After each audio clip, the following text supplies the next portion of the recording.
Hi everyone. You know me mainly as Paula, but my full name is Phoebe Paula Wairimu. I'm an accountant, a trained accountant by profession, but sadly or funny enough, never practiced. And I think I kind of attribute it to how just life pans out in very interesting ways. And at this point in time, or this far, I've come to realize there's been there's been limitations that I've kind of imposed on myself.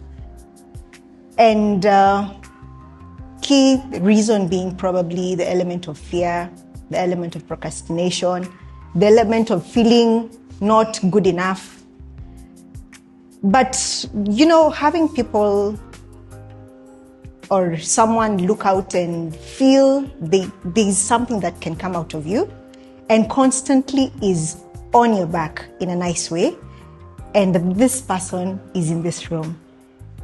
I always tell her she's a blessing in my life, because I think coming across meeting her was sometimes back in 2017, and in every part or every aspect of our journey, God always has a reason as to why you come across people or you come across the circumstances that you come across. Because in one or another, they always build you into something that you are or you're meant to be.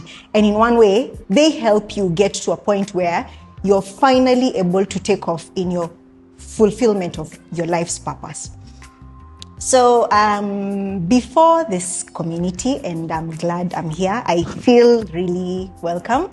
I've not known so many of you for really long, but I feel the warmth and the love and the close-knitness that exists here.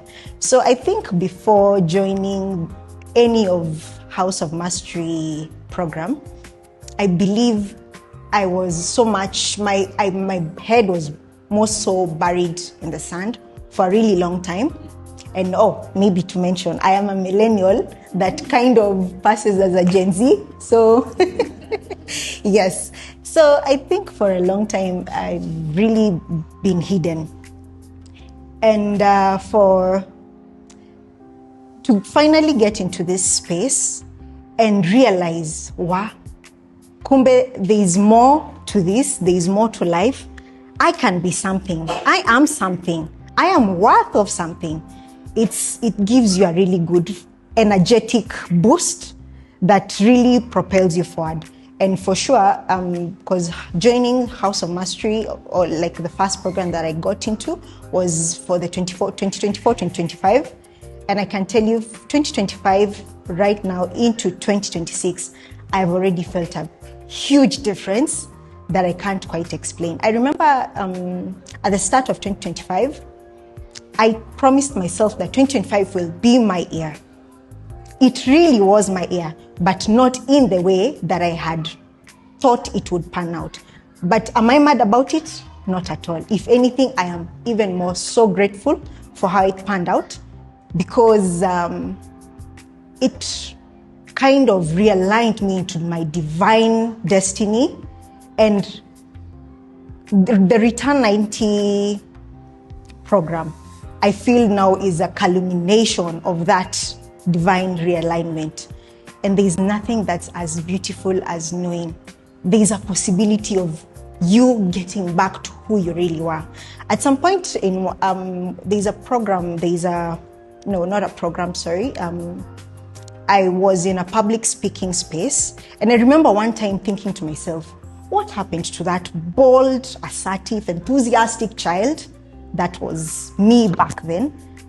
Because in comparison to that child and me now or then, I felt there was a misalignment somewhere. I felt this had a facade of being happy, and deep down you're not really happy. But that child was joyous. That child where that's a joy in any space they're in. But right now it felt like, I just have to keep pushing and, So getting to a point of Return 90 and realizing I can actually get back and return like the prodigal son to that person and become and just shine again. it was, I do not have the right words to speak of it, but I believe this journey, it's a journey of no return. Like, no, it is a journey of returning and not returning to the you that was. I don't know if that makes sense. Yes, something like that. So yes, I think, that's a little bit about myself. So I have a question. What about your journey has been harder than expected? Because yes, you told us about the changes and how you're feeling now compared to how you're feeling before. But what about that hasn't been easy, and how did you manage? Thank you for that. So you see, sometimes when you're in a space where you kind of know you're different in the sense of how things pan out. So my space or my journey, I remember finishing school like everyone else, getting to graduate, but even getting to graduating was a tough space or a tough season. And then finally getting to graduate and you're finally thinking you've landed. Then when you get to land to that point, unfortunately, you've fallen onto another ground. And there's nothing that's as hard as being stagnated. Stagnated in the sense that you see other people progressing. You're in the job search space, and for some reason, nothing is coming forth. I think after my school, I graduated in 2016. It was not until 2019 did I get a space. And there's nothing that's as frustrating as being in a space you're trying to figure yourself out and you really can't find yourself. It's not to say that I remained really idle.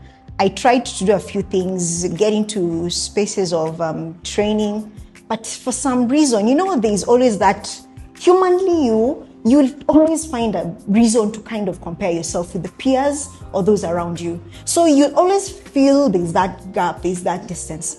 So I think to finally settle in your skin and discover that you are just special in your own way. You are unique. In fact, the one thing that I constantly come across is, and I don't know if any of you always come across that, and maybe to just say that, it's always a divine message to you. If you come across words here and there, bumping into words, that's your divine message to you. So one of the divine messages that I know I come across so often is unique. So it helps me always refresh my mind to know that it is okay to be in the space that I am in. It is okay because it is my story that I'm writing. And there's nothing wrong with me writing it as I am. I will not be the other. I will not be the other.